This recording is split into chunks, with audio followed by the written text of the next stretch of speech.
میں اس دور کو دل اور روح کے کمال کی نشانی کہتا ہوں۔ میں نے یہ پیشین گوئیاں خدا اور آسمانوں کی ہدایت کے مطابق لکھی ہیں۔ کڑوا سچ یہ ہے کہ میرا دماغ یقین نہیں کر سکتا کہ ماضی کی انسانی تاریخ پر نظر ڈالیں تو ان کا ادراک ہوگا، چاہے ہزاروں اور ہزاروں سال گزر جائیں۔ تاہم میرا دل و جان کہتا ہے کہ یہ ممکن ہے۔ جب مجھ جیسا سادہ آدمی خدا کے ساتھ مل کر اتنا آگے پہنچ سکتا ہے تو میرے دوسرے ساتھی بھی کیوں نہیں؟ دوسری طرف خدا کی بادشاہی کئی بار اتنی قریب آئی کہ چند سالوں میں اس کا ادراک ہو سکتا تھا۔ ایسا کیوں نہیں ہوا؟ یہ چند سال 2000 سال تک پھیل گئے۔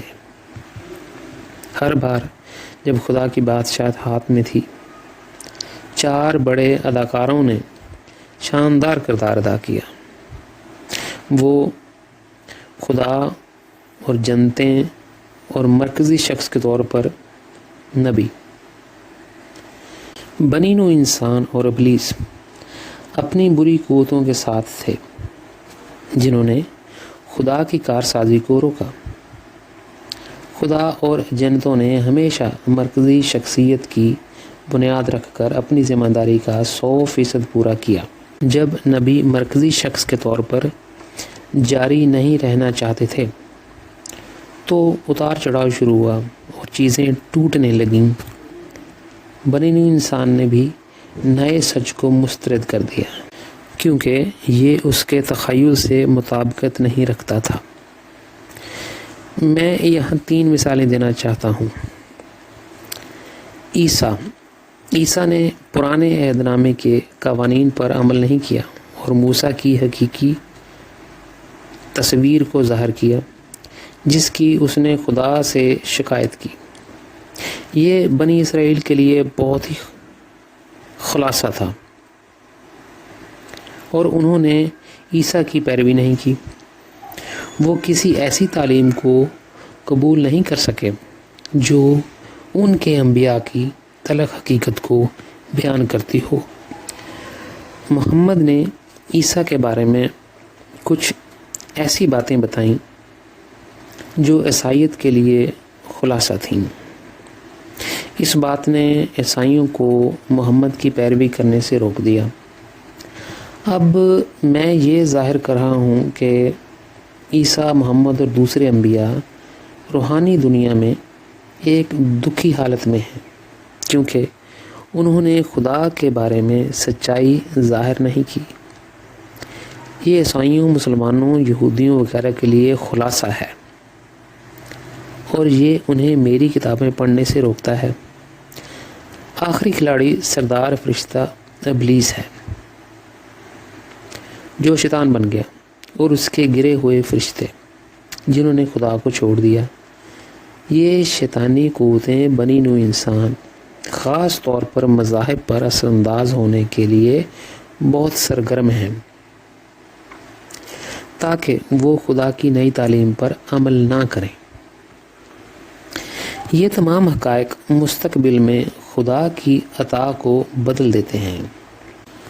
پردے کے پیچھے ایک اور حقیقت ہے جس کا علم انسانیت کو نہیں۔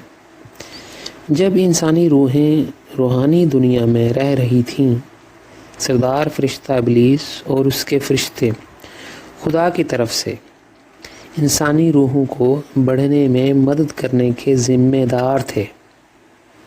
سردار فرشتہ ابلیس اور اس کے فرشتوں نے انسانی ارواح کو روحانی دنیا میں بڑھنے میں مدد کرنے کے لیے سنجیدگی اور منصفانہ کام کیا۔ تقریباً ایک ہمیشگی گزر گئی لیکن ان کی تمام کوششیں مطلوبہ نتائج حاصل نہ کر سکیں۔ وہ دل برداشتہ اور مایوس تھے کیونکہ انسانی ترقی ان کی توقعات سے پہلے ہی پیچھے رہ گئی تھی۔ اگر کوئی اس موضوع کے پیچھے چھپی ہوئی کہانی جاننا چاہتا ہے تو اسے میری کتاب خدا، آسمانی مخلوق اور ابلیس کے ساتھ گفتگو پڑھنی چاہیے۔ ایک لامتناہی وقت کے بعد سردار فرشتہ ابلیس اور اس کے فرشتے اس نتیجے پر پہنچے کہ انسانی تخلیق کو غلاموں کی طرح رہنا چاہیے، یا فرشتوں کے تسلط میں ایک ادنا تخلیق کے طور پر۔ انسانی روحوں میں کسی بھی طرح سے خدا کے ساتھ لین دین کی اندرونی خواہش اور تمنا نہیں تھی۔ سادہ لفظوں میں وہ خدا کے ساتھ محبت کی بنیاد پر رشتہ استوار کرنے کے لیے اس کے قریب نہیں آنا چاہتے تھے۔ ابلیس اور اس کے فرشتوں نے انسانوں کے بارے میں یہ بیان محض تعصب کی وجہ سے نہیں دیا۔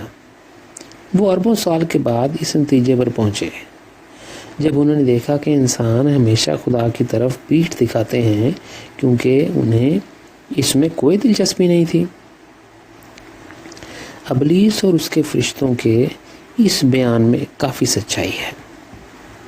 وہ اس نتیجے پر بھی پہنچے کہ خدا نے انسانی ارواح کو پیدا کر کے غلطی کی کیونکہ وہ خدا کی طرف بڑھنا نہیں چاہتے تھے بلکہ سطحی زندگی گزارنا چاہتے تھے۔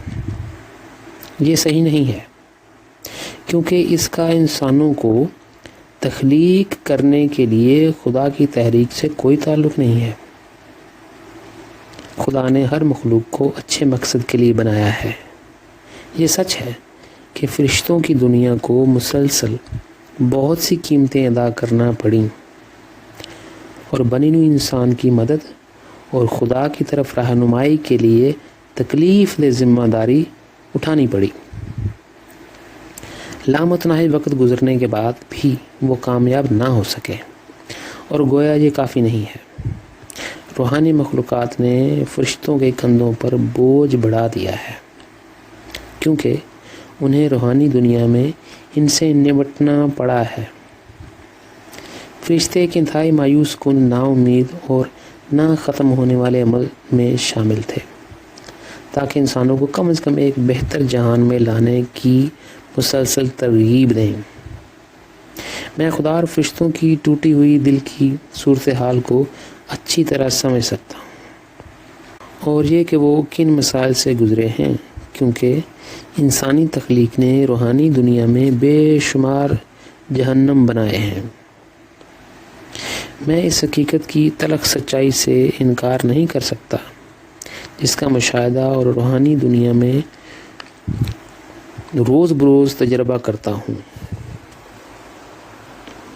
تخلیق کے مقصد کو سمجھنے کے لیے حق تعالیٰ نے انسانوں کی نشو و نما کے لیے جو وقت قیاس کیا ہے وہ بہت پہلے گزر چکا تھا۔ اس حقیقت نے خدا کو الگ تھلگ کر دیا اور اسے بے آواز کر دیا۔ ابتدائی عمل میں انسانوں کی مدد کے لیے بہت سی مختلف تخلیقات شامل تھیں۔ وقت کے ساتھ ساتھ وہ قدم بقدم رخصت ہو گئے۔ اب صرف فرشتہ اور جن کی تخلیقات ان میں شامل ہیں اور انسانی تخلیق کو اپنی زندگی کو 180 درجے روحانی سمت میں تبدیل کرنے میں مدد کرنے کے لیے کام کر رہی ہیں۔ فرشتے اور جن بڑے کیریکٹرز کے طور پر ایک فعال کردار ادا کر رہے ہیں اور وہ اب بھی امید کر رہے ہیں کہ انسان اپنی سطحی زندگی کو ان کے پیچھے چھوڑ سکتا ہے۔ باقی تخلیقات محض اپنا حصہ ڈال رہی ہیں۔ وہ توقع کرتے ہیں کہ خدا قبول کرے گا کہ بنی نوع انسان کو تخلیق کرنے کا یہ ایک غلط فیصلہ تھا۔ اگرچہ زمین پر کئی اہم مذاہب ہیں لیکن وہ اپنے نجات دہندگان اور نبیوں سے زیادہ جڑے ہوئے ہیں جو فرشتوں کی دنیا سے چنے گئے تھے۔ لہٰذا انبیاء، نجات دہندگان، ان کے مذاہب اور پیروکار آخر میں روحانی دنیا میں فرشتوں کے آبجیکٹس بن گئے۔ زمین پر انسان کو اتنا وقت ملتا ہے جو اسے اپنے خالق کی طرف بڑھنے میں مدد کرے۔ یہ وقت بہت قیمتی ہے، لیکن جوں جوں وقت گزرتا گیا انسانوں کے لیے زہر بنتا گیا، اور وہ نسل در نسل روحانی دنیا کے نچلے جہانوں میں داخل ہوئے۔ روحانی دنیا کے اپنے مشاہدات کے ذریعے میں جانتا ہوں کہ خدا نے وہاں بے شمار مختلف مخلوقات تخلیق کیں۔ انسان کی تخلیق کے بعد بھی اور آج تک حق تعالیٰ نے تخلیق کے اس عمل کو نہیں روکا۔ وہ مسلسل نئے ازل میں مختلف نوعیت کی نئی مخلوقات تخلیق کرتا ہے۔ سوال یہ ہے کہ خدا اس عمل کو کیوں نہیں روکتا؟ جواب دل کی زندگی میں ہے۔ میں نے ان گنت ابدیتوں، تخلیقات، جنتوں وغیرہ کے ماضی میں سفر کیا۔ میں نے خدا کے ماضی میں بھی سفر کیا۔ اس نے انکشاف کیا اور مجھے اپنی ترقی کی مدت کے بہت سے حصوں کا مشاہدہ اور تجربہ کرنے دیا، یہاں تک کہ اس نے مجھے یہ تجربہ کرنے دیا کہ وہ پہلی وجہ کے طور پر کوہ مقام کیسے شروع ہوا۔ آخر کار میں جہاں سے گزرا، میں کہہ سکتا ہوں کہ خدا اپنی تخلیقات میں خود کو پہچاننا چاہتا ہے۔ لہٰذا ہمارا آسمانی والدین اس امید پر نئی مخلوقات تخلیق کر رہا ہے کہ وہ محبت کی ایسی مخلوق پائے گا جس کے لیے وہ ان کا پارٹنر ہوگا اور جو اس جیسا عمل اور برتاؤ کرے گی۔ شروع میں خدا کو انسان کی تخلیق سے بہت زیادہ امید تھی، لیکن ایک لامتناہی وقت کے بعد یہ امید ماند پڑ گئی۔ کڑوا سچ یہ ہے کہ جب خدا کسی مخلوق کی نشوونما کی تمام ذمہ داری دوسری مخلوق کے ہاتھ میں دے دیتا ہے تو یہ اچھی علامت نہیں ہے۔ انسانی تخلیق کے ساتھ بالکل ایسا ہی ہوا، جبکہ خدا کی نظریں ہر ایک کے دل پر لگاتار رہتی ہیں۔ جب کوئی خدا کی محبت کے لیے حساس ہو جاتا ہے تو خدا اسے اپنی چھتری میں لے لیتا ہے۔ ایسے لوگ خدا اور جنتوں کی نظروں میں بہت خاص ہو جاتے ہیں اور انہیں زیادہ تر نبی یا نجات دہندہ کے طور پر چنا جاتا ہے۔ اس سے کوئی فرق نہیں پڑتا کہ وہ کس قسم کی مخلوق ہیں یا کیسی تخلیق میں رہتے ہیں۔ ہو سکتا ہے کہ زمین پر انبیاء کرام اپنے مذہب کے لحاظ سے ممتاز ہوں، لیکن جب انہیں جنتوں پر دوسرے بہت سے انبیاء اور مختلف مخلوقات کے نجات دہندگان کے ساتھ بلایا جاتا ہے تو وہ اتنے خاص نہیں ہوتے۔ میں ایک کہانی پر مبنی اپنے تجربات اور مشاہدات کے ذریعے اس واقعے کی وضاحت کر سکتا ہوں۔ اب ہم اگلے باب میں آ گئے ہیں۔ خدا اور دیگر مختلف تخلیقات کے نمائندوں کے ساتھ میری ملاقات۔ My meeting with God and other representatives of the various creations۔ ایک بار جنتوں کی طرف سے مختلف مخلوقات کے نمائندوں اور زمینی انبیاء جیسے عیسیٰ، محمد، بدھ وغیرہ کو مدعو کیا گیا۔ مجھے بھی مدعو کیا گیا۔ دوسری تخلیقات کی مخلوقات میں انتہائی روشنی تھی اور وہ وہاں آ کر بہت خوش تھے۔ کچھ مخلوقات میں اتنا بڑا روشنی کا سیارہ ہوتا تھا جہاں ہماری زمین کے لاکھوں لوگ رہ سکتے ہیں۔ میں ان کے تناؤ والے چہروں سے پڑھ سکتا تھا کہ وہ ان کی تخلیق کی ترقی کے بارے میں رپورٹ دینے کے لیے کس قدر بے صبری سے انتظار کر رہے تھے۔ دوسری طرف جہاں زمینی انبیاء بیٹھے تھے، ایسے اداس موڈ کے ساتھ بیٹھے تھے جیسے جنازے میں آئے ہوئے ہوں۔ وہ خوش نہیں تھے اور ہر کوئی دیکھ سکتا تھا کہ وہ ایک دوسرے سے بات کرنے میں دلچسپی نہیں رکھتے تھے۔ آخر کار خدا اس جنت پر اترا، تقریب شروع ہوئی۔ ہر نمائندہ اپنے مخلوق کی تخلیق کی اطلاع دے کر خوشی اور مسرت سے بھر گیا تھا۔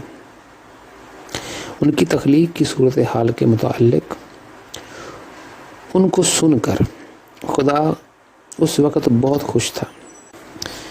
میں نے جو سنا وہ پریوں کی کہانی لگ رہا تھا۔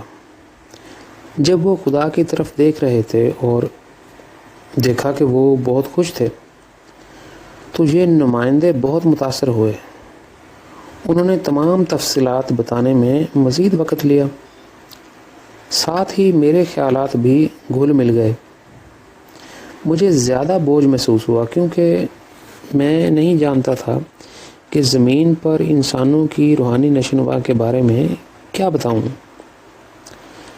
میں نے سوچا کہ میں اپنے سیارے کے بارے میں تلخ حقیقت بتا کر خدا کو ناخوش کر دوں گا۔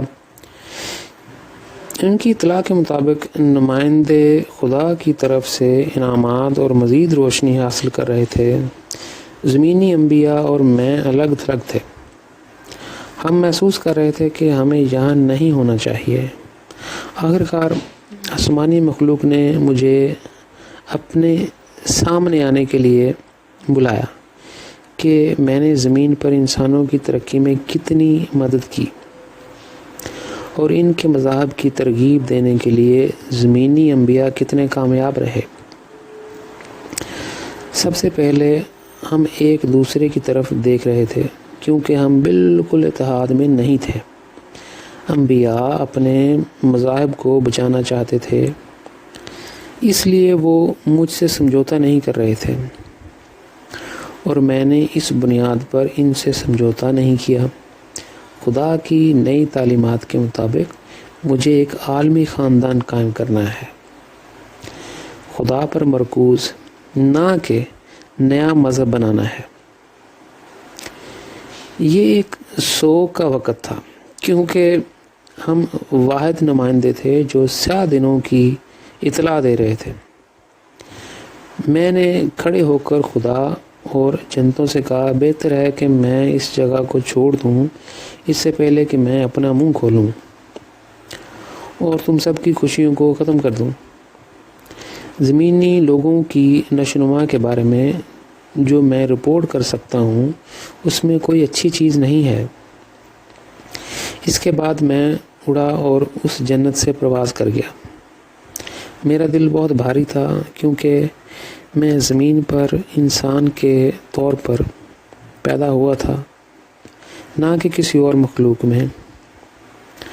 جب میں پرواز کر رہا تھا میں نے ایک جنت کو دیکھا جس میں مختلف روشنی کی کئی ندیاں تھیں۔ میں نے اپنے دل میں محسوس کیا کہ مجھے وہاں اترنا چاہیے۔ میں ایک چشمے کے پاس اترا۔ ٹیلی پیتھی سے مجھے پتہ چلا کہ یہ چشمہ محبت کا پانی دیتا ہے۔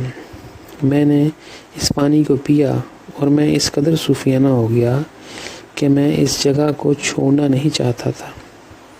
میں نے اپنے آپ سے کہا، زمین پر انسانوں کے ساتھ کیا ہوا کہ وہ اپنے خالق کو جاننے میں دلچسپی نہیں رکھتے بلکہ خود غرض مادیت پسند میراتھن کی طرف دوڑتے ہیں۔ انسانوں کے دلوں میں اتنا زنگ کیوں لگا ہوا ہے کہ میں بہت کوشش کر کے بھی چند لوگوں کو خدا کی طرف نہیں لا سکا۔ ان خیالات کے دوران مجھے یہ احساس ہوا کہ مجھے اس چشمے کے پانی میں غوطہ لگانا چاہیے۔ جب میں نے غوطہ لگایا تو مجھے اتنے شاندار عجائبات نظر آئے کہ میں اپنے آس پاس کی ہر چیز کو بھول گیا۔ جب میں باہر آیا تو میں بہت خوشی اور مسرت سے بھر گیا تھا۔ 2 کرسٹل بلو کنچ نیلے فرشتے بینگز میرا انتظار کر رہے تھے۔ مجھے ان سے بات کرنا پسند نہیں آیا۔ میں نے اس پانی کی تخلیق سے کافی دیر تک لطف اندوز ہونے کے لیے دوبارہ غوطہ لگایا۔ جب میں اوپر آیا تو حیران ہوا کہ یہ دونوں فرشتے ابھی تک اسی انداز میں میرا انتظار کر رہے تھے۔ میں نے اس امید پر آنکھیں بند کر لیں کہ وہ چلے جائیں گے۔ وقتاً فوقتاً میں نے اپنی آنکھیں کھولیں کہ آیا وہ اب بھی وہاں موجود ہیں۔ وہ نہ ہلے اور مجھے گھورتے رہے۔ میں نے ان سے پوچھا، تم مجھے کیوں گھور رہے ہو؟ انہوں نے جواب دیا، ہم تمہارے اس پانی سے باہر آنے کا انتظار کر رہے ہیں تاکہ ہم تمہیں خدا کا پیغام پہنچا سکیں۔ جب تک تم محبت کے اس پانی سے لطف اندوز ہو رہے تھے، ہم تمہیں پریشان نہیں کرنا چاہتے تھے۔ تمہیں راحت محسوس کرنا چاہیے اور خوشی سے بھر جانا چاہیے۔ میں نے محسوس کیا یہ جنت کا قانون ہے کہ جب تک کوئی اس محبت کے پانی میں ہے، کوئی اسے پریشان نہیں کرے گا، چاہے وہ اس میں ہمیشہ کے لیے رہنا کیوں نہ چاہے۔ جب میں باہر آیا تو فرشتوں نے مجھے ایک نیلے رنگ کا طومار خط دیا۔ میں نے فرشتوں سے کہا کہ وہ میرے لیے پڑھ دیں۔ انہوں نے پڑھا، تمہیں اپنا چہرہ مجھ سے نہیں چھپانا چاہیے، کیونکہ زمینی انسان جو مجھے اپنی پیٹھ دکھاتے ہیں، جب بھی میں تمہیں دیکھتا ہوں میں خوشی اور مسرت سے بھر جاتا ہوں۔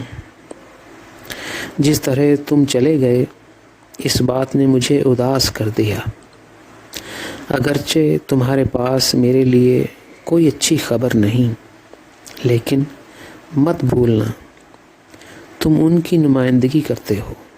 تمہیں اس موجودہ نسل کی وجہ سے الگ تھلگ اور ٹوٹے دل کا احساس نہیں ہونا چاہیے۔ یہ انسان ختم ہو جائیں گے اور اس زمین کو دوبارہ نہیں دیکھیں گے، تاہم تمہاری وجہ سے آنے والی نسلیں مختلف ہوں گی۔ ان کے دل میری محبت کے لیے حساس ہوں گے، کیونکہ تم نے اس کی بنیاد رکھی تھی۔ تم نے اس دنیا میں سمجھوتا کیے بغیر میرے بارے میں اتنا انکشاف کیا۔ میں تم سے بہت پیار کرتا ہوں،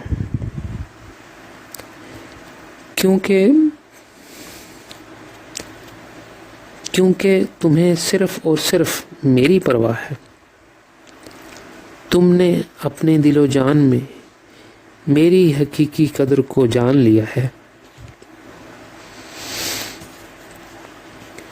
اس سے مجھے خوشی اور تکمیل ملتی ہے، اور میں جانتا ہوں کہ میں نے انسان کو بنا کر کوئی غلطی نہیں کی۔ میرے ہونٹ کبھی نہیں تھکیں گے، چاہے میں بے شمار بار کہوں کہ تم میرا لازوال دل ہو۔ اگرچہ تم زمین کی نمائندگی کر رہے ہو، مت بھولنا میں نے تمہیں پورے ابد تک اپنا دل بنایا ہے۔ اس لیے میں نے تمہیں اپنے دل کی نمائندگی کے لیے بے شمار جنتوں اور کوہ و مقام میں سفر کرنے کے لیے بے شمار مواقع فراہم کیے ہیں۔ یہ سننے کے بعد میں نے محبت کی اس بہار کے پاس بہت سے آنسو بہائے اور مجھے سکون محسوس ہوا۔ ان دونوں فرشتوں نے مجھے تسلی دی اور کہا، ہمارے ساتھ چلو، خدا ابھی تک تمہارا منتظر ہے۔ میں ان کے ساتھ اڑ کر اسی جنت میں واپس چلا گیا۔ میں یہ دیکھ کر حیران رہ گیا کہ مختلف تخلیقات کے تمام نمائندے چلے گئے تھے، وہاں صرف خدا ہی موجود تھا۔ وہ میرا انتظار کر رہا تھا۔ جب میں نے ایک بار پھر یہ دیکھا تو میں غم سے بھر گیا اور خدا کے قدموں میں گر کر رونے لگا۔ خدا نے خاموشی اختیار کی اور مجھ سے کچھ نہ کہا۔ آخر کار میں نے اس سے کہا، جب تمہیں یقین ہے کہ میں یہ بوجھ اکیلا اٹھا سکتا ہوں تو مجھ سے بہتر جانتا ہے جتنا کہ میں خود کو جانتا ہوں۔ پھر بھی میں تجھ سے دعا گو ہوں کہ مجھے زمین پر مددگار عطا فرما تاکہ میں تیری دنیا کو بھی اپنی آنکھوں سے دیکھ سکوں۔ خدا نے مجھ سے کہا، تمام کتابیں جو تم نے میرے بارے میں لکھی ہیں زمین پر میرے بے شمار بیٹے اور بیٹیاں پیدا کریں گی۔ ان کتابوں کے ذریعے تم نے پہلے ہی بے شمار بچوں کو جنم دیا ہے۔ اس کے بعد خدا نے مجھے بہت سی آنکھیں دیں اور کہا، یہ آنکھیں تم نئے نبیوں اور مسیحا اور میرے حقیقی بیٹوں بیٹیوں کو تحفے کے طور پر دے سکتے ہو۔ ان سے عہد لو کہ تم جو میری طرف سے نئے انکشاف لاؤ وہ اس پر عمل کریں اور تمہارے نقش قدم پر چلیں۔ جب تک وہ یہ کام کرتے ہیں اور اپنے وعدے پر قائم رہتے ہیں میں ان کی محبت کا مرکز رہوں گا۔ ان کے عہد کے بعد تم ان میں سے ہر ایک کو ایک آنکھ دے سکتے ہو۔ یہ آنکھیں انہیں الہی طاقت عطا کریں گی اور انہیں ابدیت میں آزاد کر دیں گی۔ میں نے خدا سے کہا، مجھے اس عہد میں شامل نہ کر، یہی کافی ہے جو تو ان کی محبت کا مرکز بنے۔ میں اس الہی پہچان کا مستحق نہیں ہوں کہ تیرے نام کے ساتھ ایک ہی سانس میں میرا ذکر کیا جائے۔ میں کیسے بنی ہوئی انسان اور تیرے سوا دیگر مخلوقات کی محبت کا مرکز بن سکتا ہوں؟ میں تیرے ساتھی کے طور پر ان کی محبت کو کبھی نہیں پا سکتا۔ تو واحد خدا اور خالق ہے جو اس کا مستحق ہے۔ جب خدا نے یہ سنا تو وہ اپنے پورے جلال کے ساتھ اپنے تخت سے کھڑا ہو گیا، جس نے ایمانداری سے مجھے خوفزدہ کر دیا۔ وہ بہت غصے سے بولا، میں نے جو کہا میں نے کہہ دیا، میرے الفاظ بدلے نہیں جا سکتے۔ میں اپنے عہد اور اپنے وعدوں کو نہیں بھولتا۔ خدا نے اپنا چہرہ ان دو کرسٹل بلو نیلے فرشتوں کی طرف پھیر لیا اور انہیں حکم دیا، تمام مخلوقات کے پاس جاؤ جنہیں میں نے پیدا کیا، اور جو کچھ میں نے کہا ہے اسے بیان کرو۔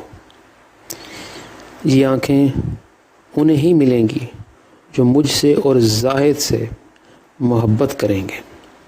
اگر ان کی محبت صرف میرے لیے ہوگی اور اس کے لیے نہیں تو میں اپنے عہد اور وعدے پر قائم نہیں رہوں گا۔ میں ان سے یہ آنکھیں چھین لوں گا۔ اس کے بعد میں نے خدا کی روشنی میں کئی دھماکے دیکھے اور پوری کائنات آگ سے بھر گئی۔ یہ فرشتے اور میں اسے سنبھال نہ سکے۔ ہم خدا کے سامنے جھک گئے اور کوما میں چلے گئے۔ میں کوما سے بیدار ہوا تو میں نے ادھر ادھر دیکھا لیکن خدا جا چکا تھا۔ میں صرف ان دو کنچ نیلے فرشتوں کو دیکھ سکتا تھا جنہوں نے مجھ سے کہا، ہمارے ساتھ جنتوں میں چلو اور دیکھو کہ ہم تمہارے بارے میں خدا کا پیغام کیسے بیان کرتے ہیں۔ میرا جانے کو دل نہیں کیا لیکن میں ان کے ساتھ چلا گیا، کیونکہ جب میں نے خدا سے کہا تھا کہ مجھے اس عہد میں شامل نہ کر تو وہ ناراض ہوا۔ میں نہیں چاہتا کہ فرشتے بعد میں خدا سے ذکر کریں کہ میں ان کے ساتھ نہیں گیا۔ میرے خیالات میرے ذہن میں گردش کرتے رہے، مجھے مسلسل پریشان کرتے رہے ہیں۔ مجھے ڈر تھا کہ مستقبل میں ابلیس انسانیت کو گمراہ کر دے گا، پھر وہ مجھے درمیانی مقام پر رکھ کر مجھے اپنے رب کے طور پر پوجیں گے، جیسا کہ مذہب اب بھی عیسیٰ، محمد، بدھ وغیرہ کے ساتھ کرتے ہیں۔ ماضی کی یہ غلطی دوبارہ نہ دہرائی جائے۔ لیکن جب خدا کی روشنی ایٹم بم کی طرح پھٹ گئی تو میرے گودے اور ہڈی میں بہت خوف پھیل گیا، اور میں نے اس معاملے پر خدا سے بات کرنے کا خیال ایک بار پھر ہمیشہ کے لیے اپنے ذہن سے نکال دیا۔ اب ہم اگلے باب میں آ گئے ہیں، فردوس میں عیسیٰ کے ساتھ میری گفتگو، my conversation with Jesus in paradise. ہم جنتوں میں گئے جن میں خدا نے ہمیں بھیجا تھا۔ فرشتوں نے سور پھونک کر ہمارا اعلان کیا۔ انہوں نے سب سے پہلے نیچے سے لے کر بلند ترین جنتوں تک ہر آسمان میں خدا کے پیغام کا اعلان کیا اور پہنچایا۔ تمام جنتوں والے بہت خوش ہوئے اور اس پیغام کو اپنے پورے دل سے لے لیا۔ اس کے بعد ہم خدا کا پیغام پہنچانے کے لیے فردوس کی مختلف جہانوں میں گئے۔ فردوس کی ترقی کے مرحلے کے جہانوں میں زمینی انبیاء جیسے عیسیٰ، محمد، بدھ وغیرہ، بلکہ مختلف تخلیقات کی مخلوقات بھی تھیں۔ خدا کا پیغام سننے کے بعد وہ سوچنے لگے، وہ سمجھ نہیں پا رہے تھے کہ ایسا کیسے ممکن ہے۔ عیسیٰ اڑ کر میرے پاس آ گیا۔ وہ ایک مسکراہٹ کے ساتھ میرے پاس آیا، مجھے گلے لگایا اور گلے ملتے ہوئے کہا، آخر کار خدا نے تمہیں وہ عزت بھی دی جو تمہیں پسند نہیں، لیکن تم نے مجھ پر اور دوسرے نبیوں پر جلال اور پہچان مانگنے کا الزام لگایا۔ میں نے جواب دیا، یہ سچ ہے جو تم نے کہا، اب بھی میں اس سے مطمئن نہیں ہوں۔ میرے دل کی گہرائیوں میں بھی ان باتوں کی تمنا نہیں ہے۔ تم میں اور مجھ میں فرق یہ ہے کہ تم نے خاص طور پر وہ جلال مانگا تھا اور خدا نے تمہیں دیا۔ خدا میرا گواہ ہے، میں جلال جہ پہچان کی خواہش نہیں رکھتا، اور پھر بھی اس نے مجھے اس سے نوازا۔ میں نے اکثر اپنے خالق کو انسانی تاریخ میں خرابیوں کے بارے میں یاد دلایا ہے، کیونکہ لوگ خدا کو بھول گئے اور اپنے نجات دہندگان کی عبادت کرنے لگے۔ ہماری ایک ملاقات میں خدا نے یہ کہہ کر میری پریشانی کو ایک طرف رکھ دیا، میں جانتا ہوں کہ تمہارے معاملے میں ایسا نہیں ہوگا۔ بنی نوع انسان تمہیں مرکزی نقطہ میں نہیں رکھے گا اور نہ ہی تمہاری تسبیح کرے گا، کیونکہ تم نے کبھی عظمت نہیں مانگی، اس لیے تم میرے معاملے کا اپنے یا دوسرے انبیاء کے معاملے سے موازنہ نہیں کر سکتے۔ عیسیٰ خاموش ہو گیا اور کچھ کہے بغیر چلا گیا۔ نوٹ: نقصانات صرف زمین کے لوگوں کے لیے ہی نہیں بلکہ روحانی دنیا میں بھی ہیں۔ وہاں کی ہر روح اس جہان کے زیر اثر ہے جس میں وہ اس وقت رہتی ہے۔ زیادہ تر انسانی روحیں نچلے جہانوں میں جاتی ہیں۔ اس اثر کو ختم کرنے کے لیے روح کا ایک اعلیٰ جہان تک جانا ضروری ہے۔ زیادہ تر انبیاء، اولیاء اور مسیحوں کو بطور VIP یہ موقع ملتا ہے۔ باقی تمام روحوں کے لیے یہ عمل بہت پیچیدہ ہے اور انہیں بہت مشکل عمل سے گزرنا پڑتا ہے۔ زیادہ تر وقت اعلیٰ جہان میں اس اثر کو دور کرنے کا موقع ملنے سے پہلے کئی سینکڑوں یا ہزاروں سال گزر جاتے ہیں۔ میں جانتا ہوں کہ عیسیٰ میرے پاس کیوں آیا اور کہا کہ میری مرضی کے برعکس خدا نے مجھے اب بھی پہچان اور جلال سے نوازا ہے۔ ماضی میں نے اس کی فردوس کے جہان میں اس سے ملاقات کی۔ اس وقت میں نے اس سے پوچھا، تم نے خدا سے جلال کیوں مانگا، جبکہ خدا بالکل جانتا ہے کہ اس کے بچوں کو کیا ضرورت ہے۔ تم نے خدا سے اس وقت جلال طلب کیا جب تم نے خدا کی منشا کے لیے اپنا مشن شروع بھی نہیں کیا تھا۔ تم نے پہلے وہ کیوں نہیں کیا جو ہمارے آسمانی باپ نے تم سے کرنے کو کہا تھا؟ 4000 سالوں سے خدا نے تمہارے لیے بنیاد رکھی تاکہ خدا کی بادشاہ زمین پر قائم ہو سکے۔ دیکھو، خدا نے تم پر اتنا بھروسہ کیا اور تم سے اتنی محبت کی کہ بغیر کسی شرط کے اس نے تمہیں یہ شان عطا کی۔ جب تمہارے مشن کا چیلنج شروع ہوا اور تمہیں دکھ اور تکلیف سے گزرنا پڑا، خاص طور پر جب تم مزید کوئی معجزہ نہ کر سکے تو تم نے مشن چھوڑ دیا۔ کتنی آسانی سے تم نے اپنا مشن چھوڑ دیا، یہاں تک کہ تم نے خدا سے دعا کی کہ وہ اپنی منشا پوری کرنے کے لیے کسی اور کو بھیجے۔ کیا تم بھول گئے کہ تم نے یہ کہہ کر خدا کو کتنی تکلیفیں دی تھیں؟ خدا کو تم پر بہت امید اور بھروسہ تھا۔ تمہارے ماننے والوں کو عیسائیت کی روم کی ریاست کا مذہب بننے سے پہلے تقریباً 300 سال تک بہت سی قیمتیں ادا کرنی پڑیں اور بہت زیادہ خوفناک خونریزی سے گزرنا پڑا۔ زمین پر مسیحی تم سے بہت پیار کرتے ہیں۔ جب وہ روحانی زندگی میں داخل ہوتے ہیں جہاں انہیں ہمیشہ رہنا ہے تو انہیں اس تلخ سچائی کا علم ہوتا ہے کہ حقیقت میں تم نے خدا کی منشا کا مشن چھوڑ دیا۔ وہاں بھی انہیں تمہاری غلطیوں کی تلافی کی قیمت ادا کرنی پڑتی ہے اور تمہارے لیے ان کی محبت نمایاں طور پر ٹھنڈی ہو جاتی ہے۔ تمہارے لیے ان کی یکجہتی بھی ختم ہو جاتی ہے۔ اس کے بجائے وہ تم سے تنقیدی اور عجیب سوالات پوچھتے ہیں۔ تمہارے مشن کو چھوڑنے کے بعد تم کشمیر چلے گئے اور وہیں مقیم رہے، یہاں تک کہ تمہیں 120 سال کی عمر میں موت ہو گئی۔ سردار فرشتے جبرائیل کو تمہاری شکل میں سول کو پول میں تبدیل کرنے کے لیے آنا تھا، وہی سول جو تمہارے ماننے والوں کا دشمن تھا۔ اس نے سول کو چنا جو کبھی تمہارا اور تمہارے ماننے والوں کا سخت مخالف تھا۔ وہ تمہارا سب سے بے رحم مخالف تھا جس نے تمہیں رومی عدالت میں گھسیٹ لیا اور تم پر بہت سے الزامات لگائے اور تمہارے خلاف جھوٹے گواہوں کو بھی پیش ہونے دیا۔ تمہیں صلیب پر لانے کے بعد اس کی نفرت ٹھنڈی نہیں ہوئی۔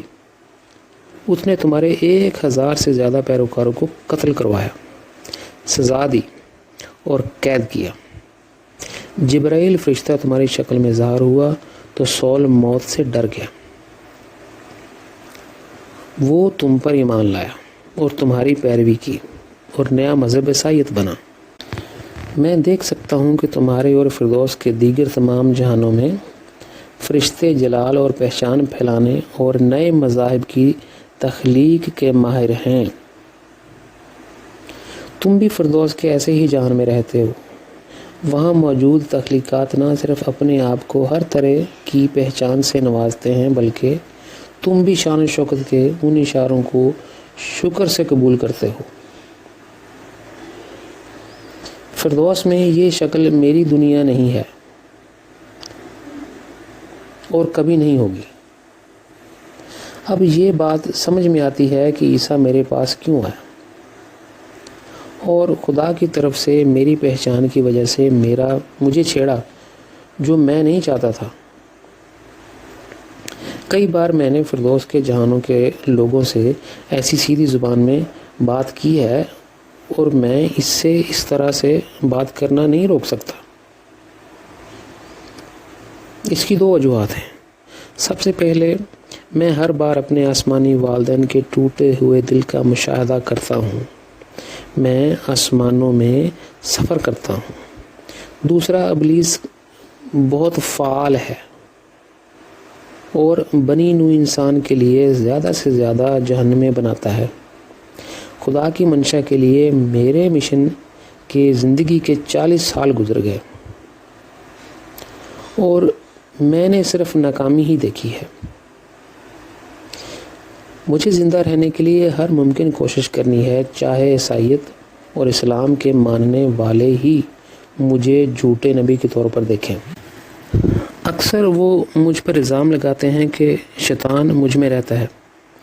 وہ بھول گئے ہیں کہ 2000 سال پہلے بنی اسرائیل بھی عیسیٰ پر یہ الزام لگا رہے تھے کہ شیطان اس میں بستا ہے۔ 1400 سال پہلے عرب کے یہودی اور عیسائی محمد پر الزام لگا رہے تھے کہ شیطان اس کے ذریعے کام کرتا ہے۔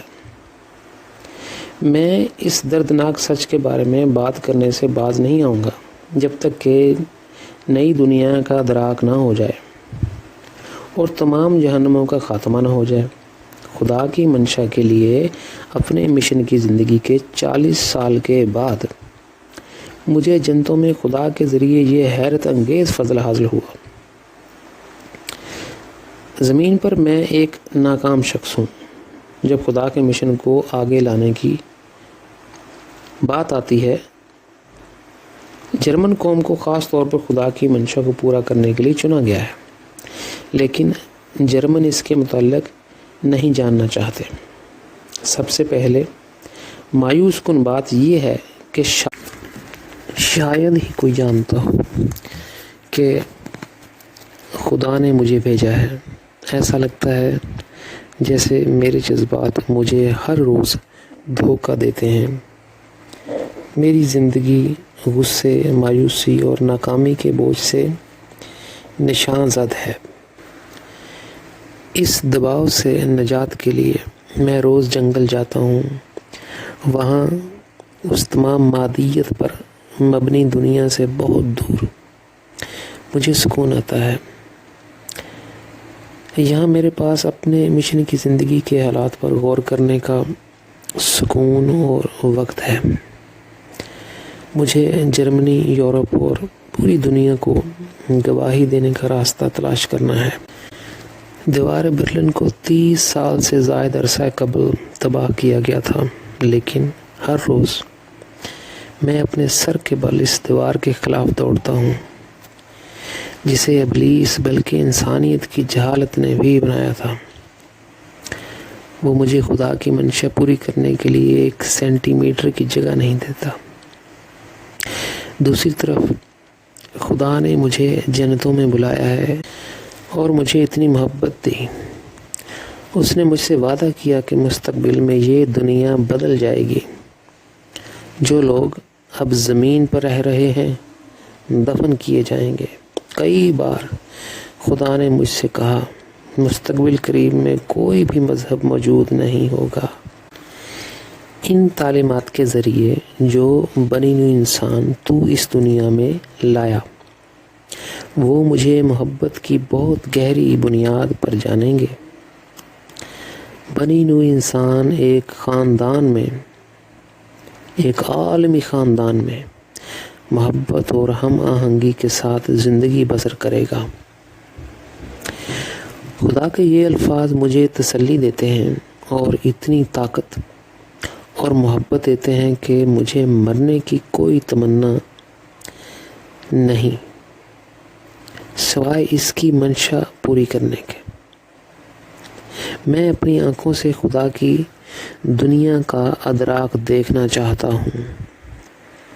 اب تک میں نے اپنی کتابوں میں صرف وہی لکھا جو خدا نے مجھ سے ظاہر کرنے کو کہا، لہذا ہر کتاب خدا کے نام سے شروع ہوتی ہے، جیسے کہ خدا اپنے آپ کو بنی نوع انسان کے سامنے ایک دکھائی دینے والا، ایک ظاہری خدا کے طور پر ظاہر کرتا ہے۔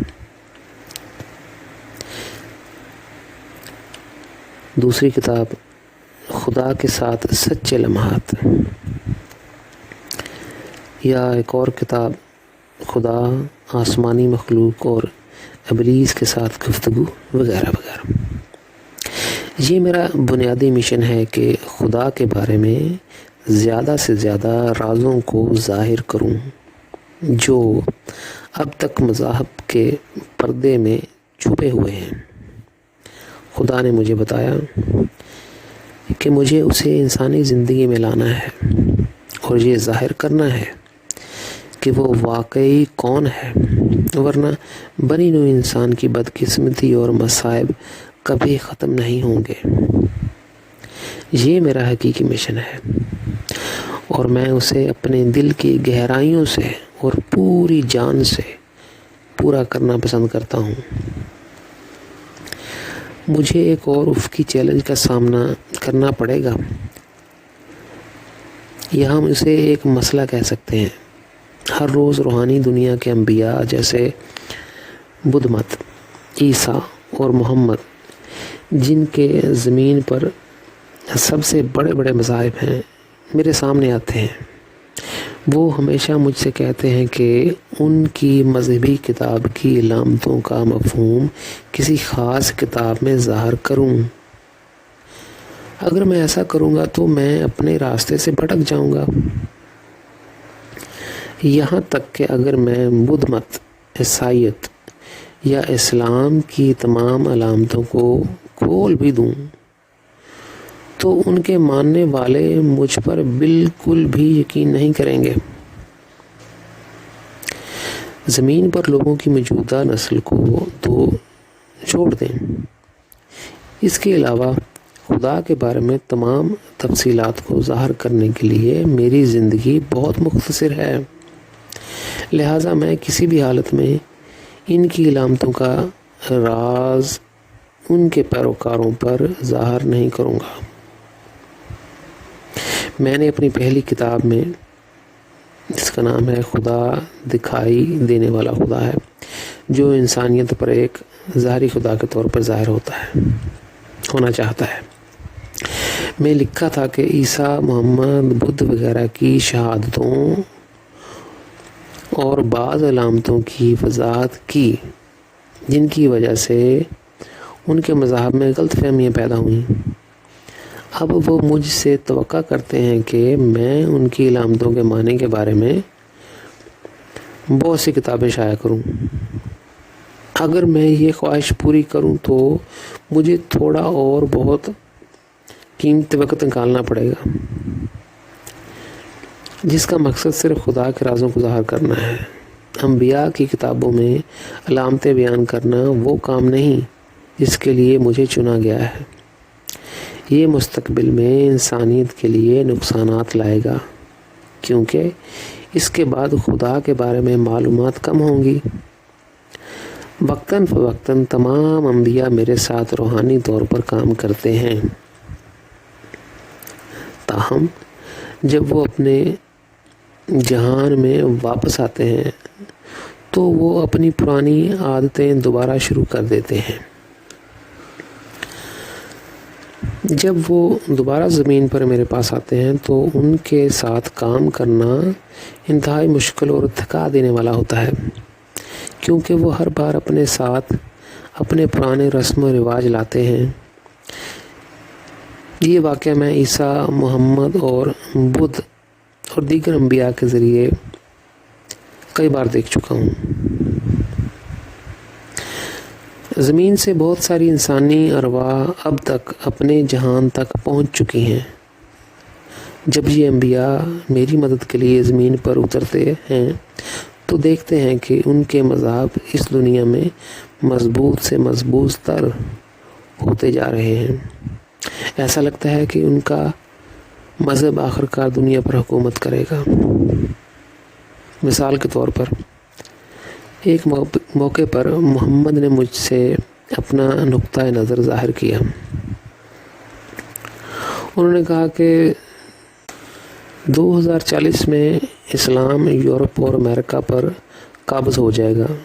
یہ سب سے زیادہ با اثر مذہب ہوگا۔ اس طرح کا نظریہ خدا کی منشا کے لیے ان کے ساتھ مل کر کام کرنے سے بہت سی پیچیدگیاں اور چیلنجز لاتا ہے۔ دوسری طرف عیسیٰ نے کہا، اگر امریکہ اور نیٹو افواج ایران، افغانستان، شام اور لبنان میں جمہوریت کو توڑ کر لا سکتے ہیں تو یہ عیسائیت کے اسلام پر داخل ہونے کا دروازہ کھول دے گا۔ وہ سب اس بات کے قائل ہیں کہ جب نئی دنیا بنے گی تو اس کا مرکز ان کے مذہب پر ہونا چاہیے، یا دوسرے لفظوں میں وہ سمجھتے ہیں کہ خدا کی نظر میں زمین پر خدا کی بادشاہی کو خاطر خواہ حد تک قائم کرنے کے لیے ان کا مذہب غالب ہونا چاہیے، جس کا مطلب یہ ہے کہ وہ اپنے مذہب پر گرفت کھونا نہیں چاہتے ہیں۔ جب میں نے ان کو سمجھایا کہ خدا نے مجھ سے کیا بات کی تھی تو انہوں نے کہا، ابھی تو سردار فرشتے ہمارے ساتھ معاملہ کر رہے ہیں اور ہمارا خدا سے رابطہ مشکل ہی سے ہوتا ہے۔ میں نے ان سے کہا، جب خدا نے مجھے اپنی بادشاہت قائم کرنے کا مشن دیا تو خدا کی طرف سے نیلے رنگ کے فرشتے تم سب کے پاس آئے۔ انہوں نے تم سے عہد لیا کہ تم خدا کی دنیا قائم کرنے میں میری مدد کرو گے۔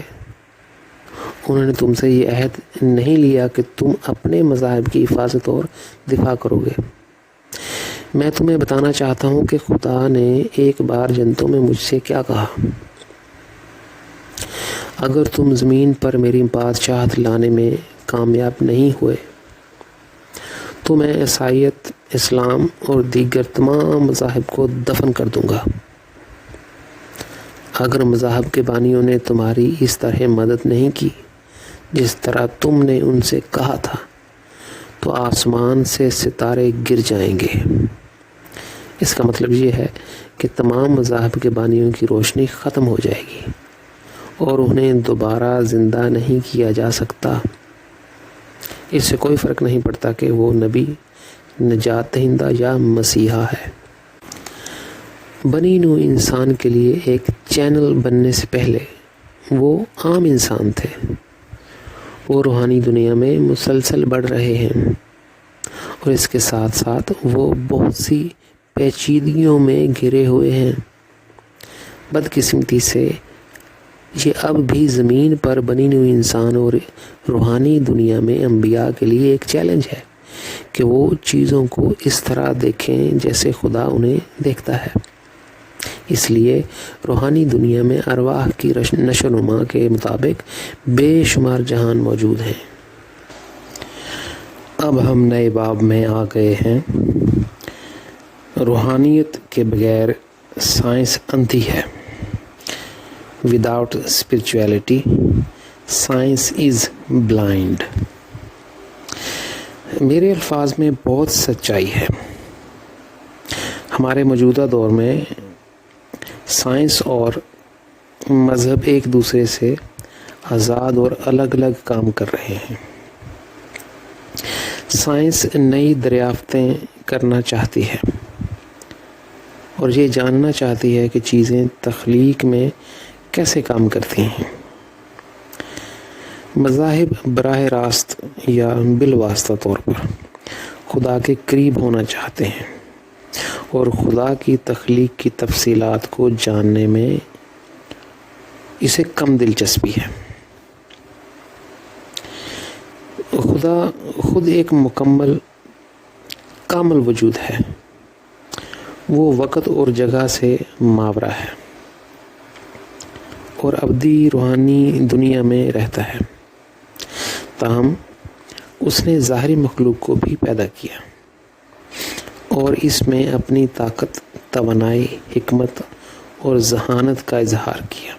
سائنس جو بات نہیں سمجھتی وہ یہ ہے کہ ظاہری کائنات میں مسلسل تبدیلیاں رونما ہوں گی، لیکن روحانی تخلیق مطلق ہے اور کامل طور پر کام کرتی ہے۔ ایسا کیوں ہے؟ خدا نے اور روحانی تخلیق میں دو مختلف قسم کی روشنی ڈالی ہے۔ اس نے ظاہری تخلیق میں جو روشنی ڈالی ہے اس میں زیادہ توانائی ہے، اور روحانی تخلیق کی روشنی میں زیادہ جذبات ہیں۔ اگر کوئی اس موضوع کے بارے میں مزید معلومات جاننا چاہتا ہے تو میری پہلی کتاب خدا دکھائی دینے والا خدا ہے، جو انسانیت پہ ایک مرئی خدا کے طور پر ظاہر ہوتا ہے، کا مطالعہ کریں۔ خدا نے بے شمار تخلیقات کو مختلف نوعیت کی مخلوقات کے ساتھ پیدا کیا، لیکن کوئی بھی مخلوق یہ دعویٰ نہیں کر سکتی کہ وہ قطعی طور پر خدا کی نمائندگی کرتی ہے۔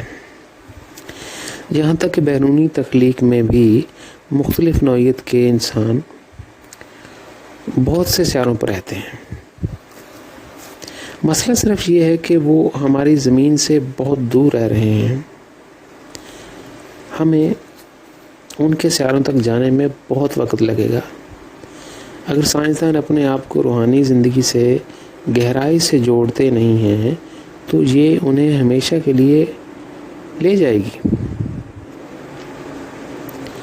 میں یہ کیوں کہہ رہا ہوں؟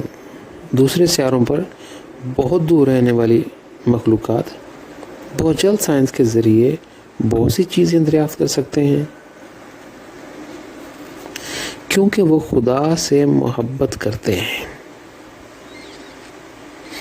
فرشتوں نے ان پر بہت سی چیزیں ظاہر کیں، اور اس لیے ان کے پاس بہت جدید ٹیکنالوجی ہے۔ تاہم زمینی سائنسدانوں کے ساتھ ایسا نہیں ہے۔ وہ زیادہ تر ملحد ہیں اور روحانی راستے سے بہت دور ہیں۔ ان کا خدا سے کوئی تعلق نہیں۔ ان سیاروں سے بہت سے مخلوقات ہماری زمین کا دورہ کر سکتے ہیں، کیونکہ ان کی سائنس بہت ترقی یافتہ ہے۔ ان کے پاس ایسے خلائی جہاز ہیں جو تقریباً روشنی کی رفتار سے سفر کر سکتے ہیں۔ میں نے ان کے سیاروں کا سفر کیا ہے۔ میں ان کی عظیم روحانی نشو و نما کے بارے میں بہت حیران ہوں، جس سے انہیں بہت فائدہ ہوتا ہے۔ فرشتے ان کے خوابوں میں یا رؤیا میں نظر آتے ہیں اور ان پر بہت سی سائنسی دریافتیں ظاہر کرتے ہیں۔ وہ یہ تمام فائدہ حاصل کرتے ہیں کیونکہ ان کے پاس روحانی راستہ کھلا ہے اور ان میں خدا سے ملنے کی خواہش ہے۔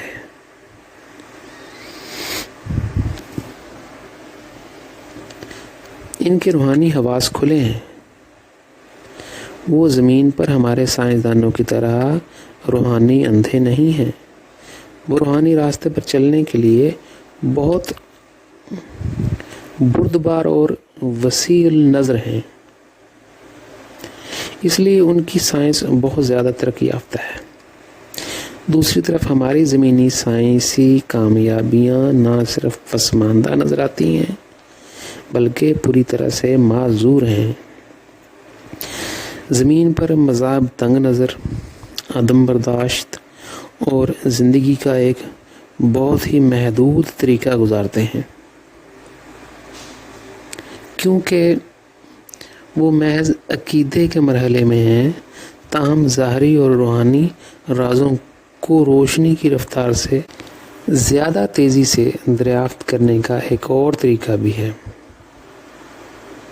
یہ ماسٹر کی کے ذریعے ممکن ہے، جسے خدا نے ہر انسانی روح میں رکھا ہے۔